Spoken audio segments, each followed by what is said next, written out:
Kok rumangsa kangelan netutno Kanjeng Nabi sing menungso, awake kudu curiga karo awak dhewe niki. Assalamualaikum warahmatullahi wabarakatuh. Bismillahirrahmanirrahim. Nahmaduka ya ghafur ya syakur wa sholli wa sallim barik ala sayyidina Maulana Muhammadin wa ala alihi wa sahbihi asma'in nama ba'du. Pengarsa para alim alamah, para kasepuhan, para kiai kang sangat kula hormati, utamanipun Kiai Haji Ahmad Mustofa Bisri dan keluarga, Gus Yahya, Gus Menteri dan Kiai sepuh dan wonten penantang kula fikih Kiai Marzuki. Penantang. Ki Malang ngoten niku. Terus kapan-kapan struktural pengurus NU niku piyambake Suriah mawon ampun tanfidiyah. Nggih kula memang dari awal kepengin takdim teng Mbah Mus, kula mboten biasa pidato lami kados Kiai Marzuki. Kula 20 menit. Ngeten nggih. Jadi fikih kita niku fikih Syafi'i. Imam Syafi'i itu ngaos kalian Imam Malik. Ngaos usul fikih kalian Muhammad bin Hasan Asy-Syaibani, muridipun Abu Hanifah. Niki penting kersane sanad terjaga. Mriki riyen wonten Ki Bisri, murid saking Ki Khalil Harun. Ki Khalil Harun keluarga sarang, muridipun kakake namine Umar Harun. Riyen alim-alime Ki Sarang sawise angkatipun Mbah Ghazali, angkatanipun Mbah Ghazali Ki Umar Harun, termasuk guru-gurunipun Mbah Dowi, gurunipun Mbah Muhaimin. Santen keluarga kula Lasem nate ngaos Mbah Umar Harun, termasuk buyut kula kandung namanya Mbah Dimyati. Lalu ini alhamdulillah wau Kiai Marzuki pun panjang lebar rang fikih. Dan alhamdulillah tuduhannya selalu gak sah. Nggih. Kula maturan ke Samtong, Kiai Marzuki senane gak ngesano sembelian, kula bagian sing kesano. Karena kalau ndak ada khilaf itu kasihan umat. Kalau umat ini tidak ada khilaf itu jadi repot. Sebab itu teng pondok-pondok diajarkan kitab namine Mizan Kubro, wonten kitab Qalyubi Umairah. Itu logika yang dibangun itu kecuali mut'ah. Kalau mut'ah itu kita sepakat haram semua. Karena kalau kamu tidak mengharamkan malah kemecertok kepingin. Jadi haram mawon. Ngeten kalau logika yang di kitab Mahali.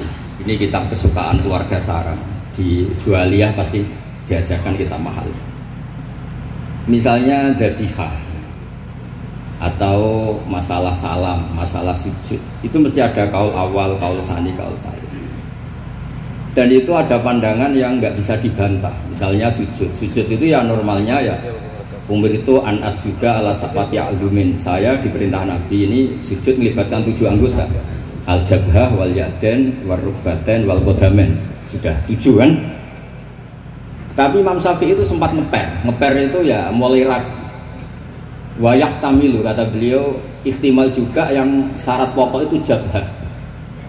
Karena Nabi pernah berdoa itu sajadah laka wajhi, bukan sajadah laka wajhi wa yadi wa rukbati wa qadami. Tapi saya sepakat sama Ki Marzuki, nak sampean kemen sah mujma'alah anut Ki Marzuki. Dan nak sampean kepengen jadi ki sing apian anut kula. Lo balen, nak kepengen mesti sah. Ini anut Kiai Marzuki. Ini aku menjadi Kiai apian, anut kula. Kiai apian itu model dongane Allahumma illam akun ahlan anabluha rahmataka farahmatuka ahlun antabluhun. Karena kalau fikih ini tidak dikhilafkan, apalagi kalau kita ngaji Sawi, tafsir Sawi, itu Jalalan dikarang oleh orang Syafi'i tapi disarai oleh orang Al-Maliki. Itu sudut pandangnya luas sekali. Saya ulang lagi, sudut pandangnya luas sekali. Dan kita misalnya semua di sini termasuk Mbah Mus, sanadnya itu sama. Karena indukan di sini itu akhirnya kita ngambil Mbah Hasyim. Mbah Hasyim sejarah yang mudah ditulis niku ngaos kalian Kiai Mahfud Termas. Kiai Mahfud niku riyen ngaos kalian Sohibul Ana Said Abi Bakar Sato. Wow, Kiai Fakih Miftah niku keluarga saking Mbah Mas Kumambang niku riyen nggih radi rivale Kiai Hasyim. Terus Kiai Fakih niku penentang Mbah Hasyim dalam bab kentongan. Terus sing Mbah Hasyim nanti berpikir haramnya kentongan, sing Mbah Fakih bilang kentongan itu apa? Halal. Padahal itu roh Islam kalian wakil satu. Ya akhirnya nggak lucu. Cerita yang beredar sing terkenal, riyen keluarga mriki nggih ngaos teng Mbah Dimyati Termas, adikipun Kyai Mahfud. Itu cerita yang terkenal itu Kyai Hasyim mau rawuh ke Termas, semua kentongan disembunyikan termasuk beduk. Mbah Hasyim sempat GR, wah bagus-bagus anut mazhabku. Setelah jagungan sama Kyai Dimyati, adiknya Kyai Mahfud, santri yang lugu itu matur, "Mbah, kentong beduk sudah disimpan, aman." Ternyata kok bodon-bodonan tok untuk menghormati apa? Mbah Hasyim. Lalu karena logika yang dibangun itu orang seneng Mbah Fakih Mas Kemambang. Niku senajan to NU lah gitu tetep nganggo kentong. Kyai Fakih itu mboten trimo nak kentong itu disamakan dengan nakusun nasoro, kentongnya tiang nasoro. Karena fungsinya niku tiang kebakaran nggih kentongan, tiang banjir nggih napa? Kentongan. Jadi tidak identik untuk manggil orang ke napa? Biak atau kekanisahnya orang Nasrani. Jadi kunane kuno, khilaf itu harus kita jaga. Ya saya ulang lagi, khilaf ini harus kita jaga. Ikhtilaful a'immah napa? Tapi tadi basisnya harus ngaji. Dulu itu ya orang sholat jenazah itu ya normal, jenazahnya di depan, yang nyolati ya di timurnya, berarti kalau di Indonesia. Lalu ya ada saja yang usil, itu syarat sah apa adat? Ya ada ulama yang mungkin di kados Mbah Marzuki syarat sah. Terus ditakoki, "Lah nek salat gaib piye? Mayite ning Surabaya salat gaib wong Rembang." Akhirnya mulai ngepek. Yang syarat di depan tuh imam, bukan jenazah. Akhirnya ya wong akeh. Wong akeh nggih tiyang kathah. Terus ya nek jenazah ono ning ngarep, nek jenazah ono ning gurilah. Lah itu kan logika fikihnya kacau. Kacaunya itu ya itu syarat sah apa syarat adat. Artinya kata wajadna salafan wa khalafan. Tawaf di Ka'bah juga gitu. Imam Syafi'i itu bersikukuh kalau tawaf terlalu dekat itu nggak sah. Alasannya di situ ada tonjolan sadarwan, tonjolan pondasi. Jadi kamu tidak mengitari Ka'bah tapi di atas Ka'bah. Tapi kata Imam Malik, kata Imam Hanifah, ya serapopo. Ini wis kecelok mubeng kok repot. Jadi memang mulai dulu, saya ulang lagi mulai dulu. Itu lama enggak debat itu enggak bisa.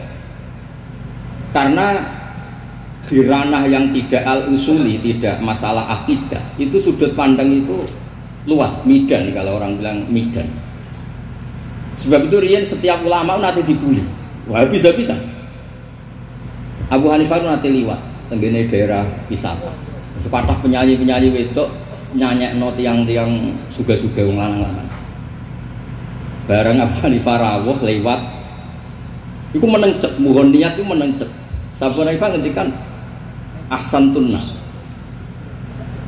Terus imam yang rival beliau, Ibnu Abi Layla itu rival beliau. Suatu saat ada masalah di pengadilan, Abu Hanifah jadi saksi. Kamu tidak sah jadi saksi. Karena ketika melihat penyanyi-penyanyi kamu bilang ahsantunna, kamu bagus. Kalian semua bagus. Itu tidak sah. Masa kiai kok melegalkan penyanyi-penyanyi cewek, penyanyi-penyanyi putri. Kata Abu Hanifah, saya bilang gitu itu ketika diam apa ketika nyanyi? Ketika diam. Nah ya maksud saya pas diam itu bukan pas nyanyi. Jadi mulai dulu tuh kiai itu dicari celah salahnya. Dan itu seni jadi kiai. Jadi kalau tidak ada orang yang menyalahkan itu mungkin dia kirang cerdas.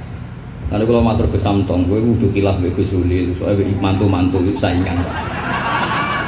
Saingan kerbut warisan, nopolas pokoknya saingan. Ya maksudnya warisannya kiai kan juga ilmu. Karena kalau nggak saingan itu terus nopo, nggak mutu. Oh kan kalau matur ke Suli, jenengan pun ngorek isi terus sekali-kali ngorek fikih. Nah ngorek isi gue enak, yang bagi enak fikih kan ya jibu alika. Jadi tersangka, baru kayak jadi tersangka itu terus kuat. Pulau lu senangannya mau coba fikih. Karena dengan baca fikih itu orang menjadi terkhitobi oleh Allah Ta'ala. Ini sampean waca tasawuf untuk fasilitas. Dosa gede di sepuro. Kowe dosa kaya apa delok raine Pak Marzuki sepuro, ora itu kan. Iku tasawuf. Fikih mboten. Oh, fikih itu ekstrim. Dunia ora iso diwaris, dunia utang dibayar, termasuk utang haji ning Allah Ta'ala. Terus pokoknya ditersangkakan, tiang niku ditersangkakan. Ora kober.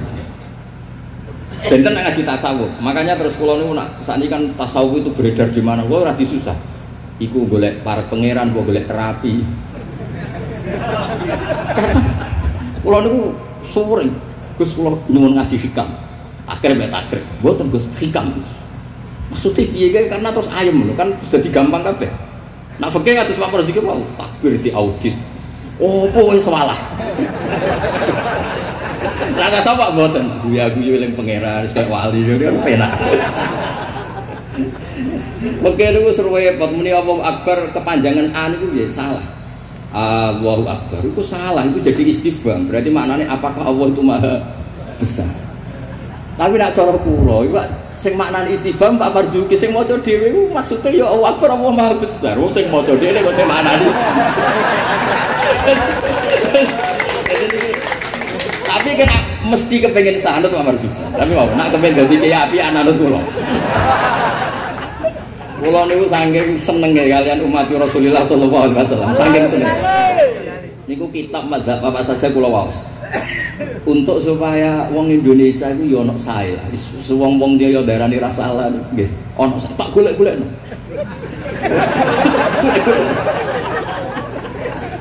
Nanti mungkin Pak Marzuki nyari masalah warid sama maurud. Itu diantara kelebihan Imam Ghazali. Awal ngarang Ihya itu di bab Toharoh, di bab Al-Muzal wal Muzalbah. Itu diantaranya beliau tidak membedakan antara air dikucurkan sama air najis bena ijanatin fiyama wa bena iradil ma. Termasuk nggak bedakan masalah kulatai. Sudah sadar termasuk. Karena yo repot. Terus ampun maos lho. Terus kula niku alhamdulillah kula niku diundang pengajian umum nak mboten wong sepuh ya mboten purun. Terus jangan berharap Gus Samtong, Gus Taqiyuddin bisa ngundang kula. Nanti ngundang kula mboten purun. Mbak Mas Duki ampun kapundhut. Nah, Mbah Mus mboten wani. Kula niku sing mboten wani nolak niku kok Mbah Hamid mergi. Mbah Hamid itu misanane Mbah kula. Mbah Mus. Nah, sing nom-nom ngundang niku nggih rati kualat. Mboten krana napa-napa, kula niku nyen kiai tenan, maksudnya mulang ngaji. Nah, Pak Marzuki kena tarung ya. Tarung ya, Ban. Wonten mawon kurbane niku wonten mawon sing mboten san. Tapi itu saya lah, memang ilmu harus. Jadi kalau misalnya tawaf tadi. Tawaf itu banyak ulama yang mengatakan betul bimanzilati sholat, tapi ya ada se-ekstrim banget kayak sehingga Said Muhammad itu punya bab namanya tawaful haid. Tawaful haid, tawafnya orang yang haid. Padahal tawaf itu kan harus suci.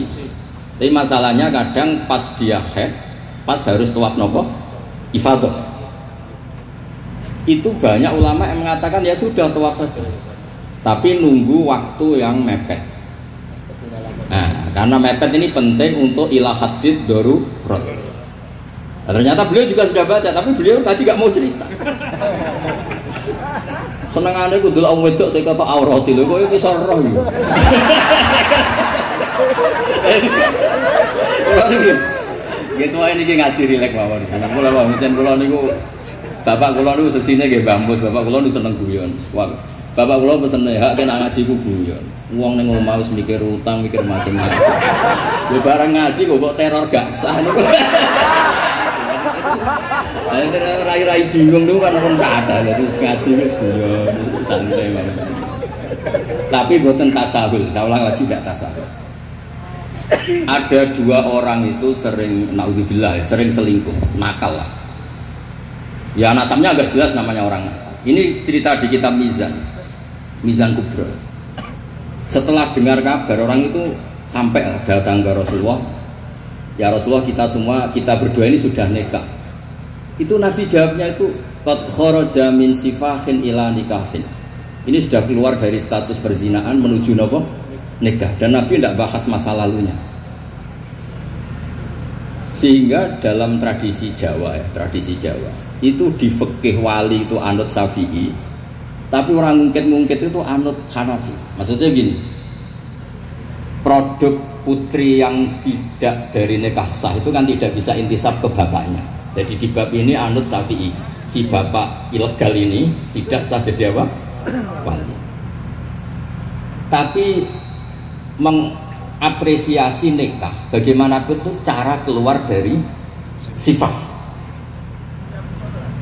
keluar dari status perzinahan. Satu-satunya cara misalnya gini, hari Ahad itu masih selingkuh, sekali malam Senin itu nikah, berarti status baiknya adalah qad kharaja min sifatin ila nikah. Jadi ilmu itu banyak dan sudut pandang itu banyak, karena ya tadi fikih itu masalah furu'iyah. Ada ulama yang agak kritis, tapi ya gimana ini? Misalnya begini, pelanggaran tertentu itu sanksinya itqu raqabah, memerdekakan budak. Kalau tidak bisa lagi begini, terakhir puasa 2 bulan. Nah ulama ini ngerti si pelanggar ini raja kaya raya, tujuan sanksi itu kan memperberat. Kalau disuruh merdekakan budak gampang sekali karena dia orang kaya, maka sanksinya langsung disuruh puasa 2 bulan. Alasannya yang namanya sanksi itu yang kira-kira orangnya itu kapok. Itu kalau sekedar terkait uang, itqu raqabah itu gampang sekali. Apalagi kalau misalnya mun ngantem mriku mawon bergak kulino ngaji umangan pun. Sama lagi, misalnya di kafaratul qatli yang khotok atau kafaratul yamin. Kafaratu tamu asyarati masakina seterusnya atau apa saja. Kan biasanya kafarah itu sosial dulu. Saya ulang lagi, biasanya kafarah itu sosial dulu, merdekakan budak. Jadi budak itu kan tidak enak betul. Jadi budaknya kiai aja agak enak, apalagi budaknya orang nggak soleh itu tidak enak betul jadi budak. Sehingga semangat Islam semua kafarah itu bentuknya itu itqu raqabah. Tapi si raja ini kaya raya, kalau disuruh merdekakan budak atau ngasih makan 10 orang miskin, etam itu mudah sekali. Sanksinya puasa saja biar kapok, karena dia cara pandang tujuan sanksi itu bikin kapok. Agak masuk akal. Tapi banyak ulama yang cara pandang ini ada jumlahmu tadi itu sedikit. Saya dulu sering sowan Mbah Mus, yang paling saya kenang itu nasihat ini. Nak jare badolah, wong loro nak rawali yo sering nyetel radio. Milih aja itu kalau instingnya tidak insting wali ya pengalaman, apa? Karena fatwa fikih itu butuh tajribah, butuh pengalaman. Begini. Merdekakan budak itu bagus, menguntungkan yang dimerdekakan. Gak penting yang merdekakan ini mudah apa enggak. Semangat Islam itu menguntungkan orang lain ini tidak penting. Saya ulang lagi ya. Kalau ulama yang pertama tadi, ba'duhum itu, kalau disuruh merdekakan budak atau ngasih makan orang miskin kan mudah sekali bagi orang kaya raya. Sanksi yang berat dia disuruh apa? Puasa. Masuk akal dari segi pelanggar ini. Dari segi pelanggar ini, tapi dari segi sosial menguntungkan mana? Merdekakan budak apa puasa?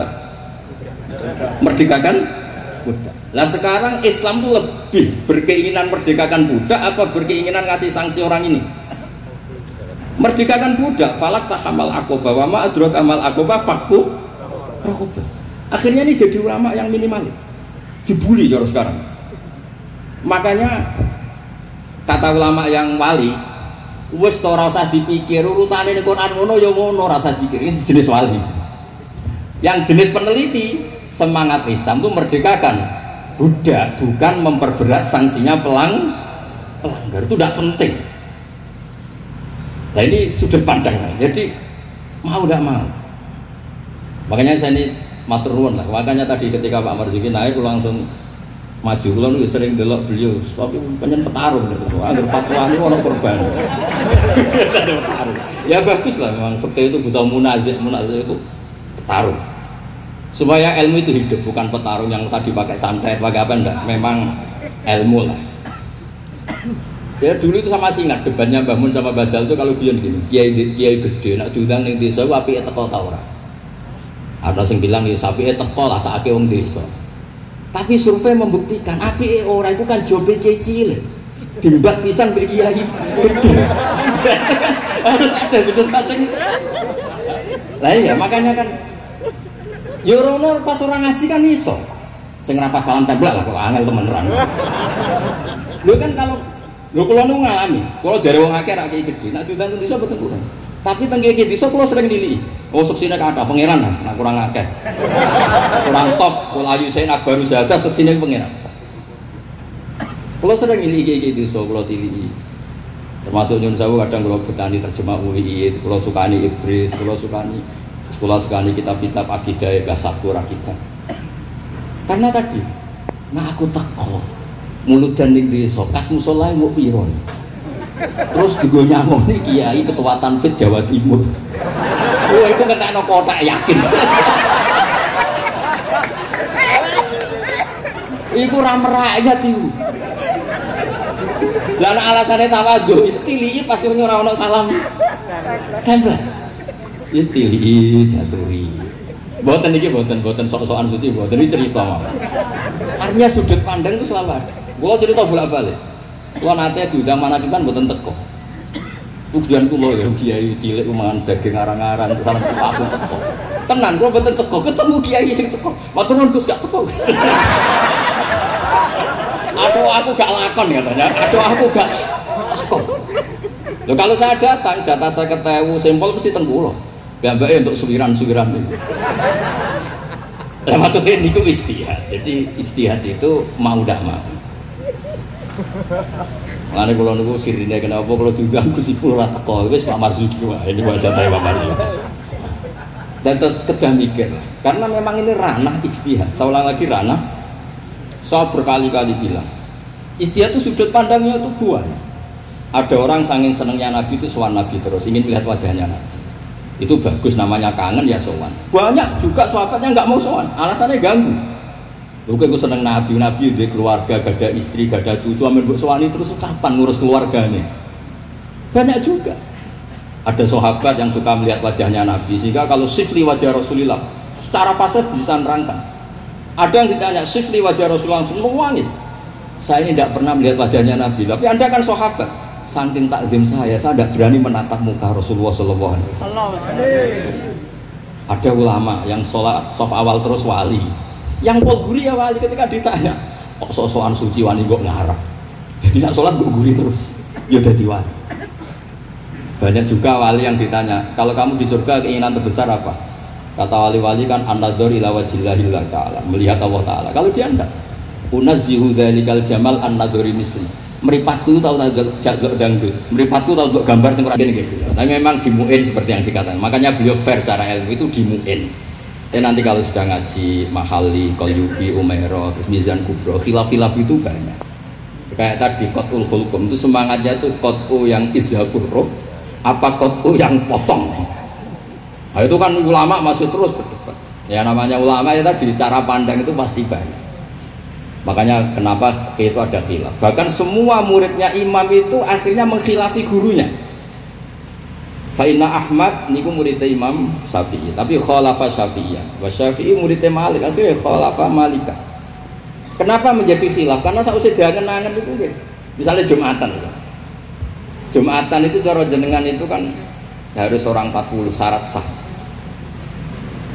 Tapi pertanyaannya, kampung situ yang mau Jumatan baru 20 kok disuruh berapa? 40. Wong sing gelem Jumatan mau 20 dikongkon pinten? 40.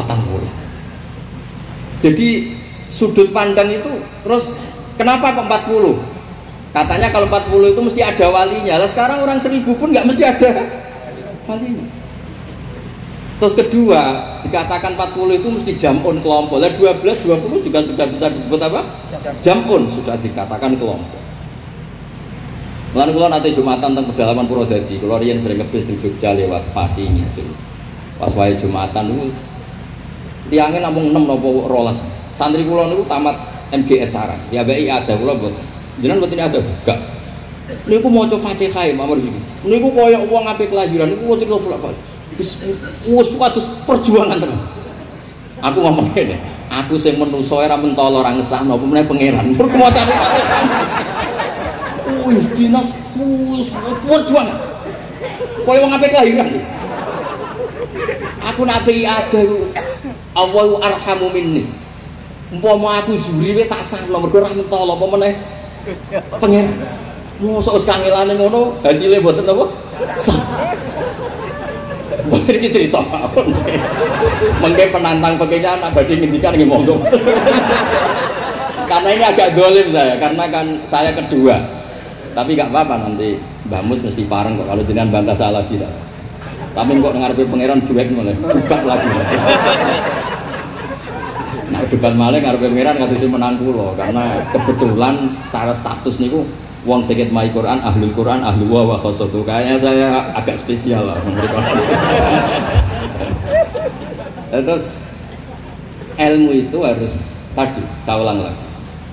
Karena kalau pertanyaan itu bisa mujab, bisa nafi. Saya ulang lagi, pertanyaan itu bisa mujab, bisa nafi. Misalnya begini Pak Marzuki, dibalik pertanyaannya. Wong sing isane salat mung ngono, iku apike salat apa ora salat? Dibalik.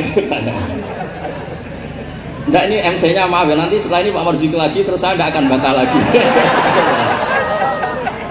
Karena saya ini wong lego. Mbok beliau ngadili kayak apa saya insya Allah ya enggak mandi, enggak ngefek. Cara kula wong partai politik loyalis saya terlalu fanatik. Enggak ngefek. Pertanyaannya jadi balik. Dhisik ceritane Wali Songo itu salat sementing salat rubuh gedang lah. Ya saya ulang lagi, orang yang belum bisa sholat sempurna itu apik sholat nopo boten? Sholat. Sekarang dibalik Pak Marzuki. Orang yang baca Fatihah tidak benar, kita bisa mentakhris, takhris cari solusi. Anggap saja itu wiridan. Kalau Fatihah kan wajib pakai tajwid. Tapi kalau dianggap kalimah thayyibah, kan kalau orang nggak mau Fatihah kan penggantinya itu nggak niat mau Quran. Setuju nggih? Dihitung aurat apa? Pengganti Fatihah sehingga tidak harus pakai apa? Tajwid. Maksudnya boleh, kalau ini punya ngapian, mau tak golek-golek no. Tapi ampun mut'ah loh, kalau mut'ah memang kalau sepakat. Kalau yang ngoten-ngoten itu, bukan, kalau ini ngapian, bapak ngoten itu ngapian. Kalau ini sinau itu tenanan, kalau nak sinau nganti nangis. Loh kalau ini nyon sewu ini buatan sombong. Saya itu di rumah, takokno tonggo-tonggo kula. Ku nak mangan nggih sithik, pakaian nggih sederhana. Kula niku isin sampeyan ketemu pangeran gara-gara kecelok wong alim salami tempel diciumi tangan terus sampeyan tak takoki pangeran. Nang iku tok hasile. Kula niku gagas anak saking bapak. Bapak nanti gawe Pak Hamid Pasuruan. Kan Pak Hamid itu sepupunya mbah saya dari keluarga Lasem. Ketika beliau dihormati sedemikian rupa oleh banyak orang itu, lho cung aku saleh, nggo salehku dhewe ngadepi pangeran kok untuk donya iku hisabe ra repot. Makanya terus Pak Hamid ngomong ketika idu wong dikekekno ben hisabe ku ringan. Lah kula nggih ngoten sakniki ngalami wong hormat sedemikian hormat. Dadi kula niku bangun pondok iku ora niat pondok kula ben gedhe, ngirangi dosa. Mergo wong nyumbang iki rada kacau, nak 1 juta nggih pondok Gus, jenengan 1 juta. Cara 1 juta sing kula pribadi mungkin nggih polah mun nyimpen tiang kathah wau cara. Wong nyumbang iki rada sudon pek kiai niki 1 juta Pak Marzuki pondok nggih jenengan 1 juta. Cara diwalik ya wow ngabsen rodo sing makmum mau ya. Jadi wong nyumbang yo alhamdulillah ora dinakalan lho. Lah akhirnya untuk mengkafaro itu ya kudu dibangun wong pesene kan nggih napa? Pondok. Jadi mulane sirrul ulama, rahasiane ulama itu bangun pondok pancen ngilangi itu. So pancen kan aku lan apa simpen kan suatu saat kamu tergoda. Gua ayo apa-apa ya gitu. Nah, terus menyangkut tadi yang madep ngalor tadi Pak Marzuki. Kita yang orang NU kan sering dikritik mereka bahwa Rasulullah itu idan sorofa min sholati itu akbala alina biwajhi. Memang akbala alina biwajhi. Jadi kalau versi mereka benar-benar menghadap ke timur. Terus kiai kita kompromi, ya suara madep wetan itu madep ngalor. Ya resikonya tadi pelengahan tadi. Itu saya tahqiq baca di Fathul Bari di sarahnya Bukhari. Filosofi Nabi menghadap ke andekan di Indonesia ke timur. Kalau konteks Indonesia ke timur itu untuk memaklumatkan kalau sholatnya sudah selesai. Jadi sebetulnya itu bisa diganti gerakan apa saja yang memaklumatkan kalau sholat itu sudah apa? Selesai. Takutnya Nabi ada orang yang iktam mabihi walam yadri annahu qad qada sholata. Takutnya itu ada orang makmum ngiranya Nabi fi sholatin ternyata sudah ada sholat. Berarti apa? Makmum ini rabtus sholatihi biman laisa fi sholatin. Berarti makmum ini menggantungkan sholatnya sama orang yang sudah tidak sholat. Misalnya begini, andekan Nabi tetap posisi tahiyat akhirah madeki. Nabi tentu khusyuk anteng. Terus Gus Samton datang, ngiranya saya masih sholat makmum. Usolli apa makmuman. Padahal hakikat saya sudah tidak sholat. Berarti apa? Menggantungkan sholatnya, diikatkan sama orang yang sudah tidak. Nah karena Nabi takut seperti itu, beliau menunjukkan satu gerakan fisik yang menunjukkan kalau beliau sudah tidak sholat. Makanya sirinya kiai-kiai alim itu kalau misalnya nggak merubah posisi karena sanad torekohnya gitu, bilang astagfirullah mesti kenceng. Dan salam astagfirullah. Karena itu memaklumatkan ini sudah ada sholat. Ya clear gitu. Maksudnya itu pentingnya ngaji tenanan, mau kitab tenan. Kalau nak diundang tiang nak bukan pernah sepuh, tak anggap haram tenan. Sesuatu haram. Karena yang belum diundang pun kata sudah. Kalau yang sinau tenanan sudah bisa dihitung dengan jari. Dengan termasuk pulau kan, bukan niat sombong termasuk pulau. Nah, Gus Samtom rapu saya kan betul. Mau kita tekan dulu, murah Gus, saya wajib. Nak dengan gue tak kayak kitab. Bukan atau kalau tangguh jadi mantune bambu semari dasi gede, pokoknya kau takon ngaji. Kalau cucu-cucu basim ya banyak ngaji saya bukan atau kalau tanggleti macam-macam. Jadi penting supaya kenapa tradisi toriko banyak orang-orang soleh yang tetap menghadap barat, tapi astagfirullahnya dikeraskan untuk maklumat kalau beliau sudah enggak soleh. Jadi enggak apa-apa sampai ndak akbal alil wasi enggak apa-apa. Karena sudah kadung dipakai kubu sebelah dan itu. Biasanya orang kalau sudah dipakai, ya sama seperti nasibnya kunut. Jelas mazhab Hanafi itu tidak kunut, orang Syafi'i kunut. Tahu-tahu sekarang jadi politik identitas. Ini nggak berani nggak kunut. Bisa dicoplok dari Tanfidiyah. Meskipun ngajinya kunut itu sunat, tapi ngalah-ngalahi wajib itu politik identitas. Berisiko betul. Makanya pernah Allah Ta'ala disifati aja nggak terima pernah. Assalamualaikum warahmatullahi ta'ala wabarakatuh. Ada ta'ala, padahal ta'ala maknanya mohon luhur. Mubalek berikutnya karena tidak, ormasnya tidak sama. Assalamualaikum warahmatullahi tanpa ta'ala wabarakatuh. Wong kok kasute ngono, ngopo disifati ta'ala kok tidak terima. Assalamualaikum warahmatullahi tanpa ta'ala. Jadi kalau nuruti kelompok itu. Nggih ngoten niki pun napa nggih petarung yang baik pun napa pembanding yang baik. Niki kula sudahi mungkin ambek badhe bantah monggo dan saya tidak akan bantah lagi. Nggih pokoke kula suwun perilaku yang salah dibenerin sesuai dawuh Pak Marzuki. Tapi nak kadung kowe ra iso. Tak golek-golek to dalil. Wes aku nak ketemu wong Nabi itu yang salah. Nabi nak ngendikan wong dosa ngene elek, dosa ngene elek. Tapi Nabi yo ngendikan syafaati li ahlil kabair min mati. Yo nyalahno tapi nek kadung salah yo disafaati. Ora kadung salah dibles. Assalamualaikum warahmatullahi wabarakatuh.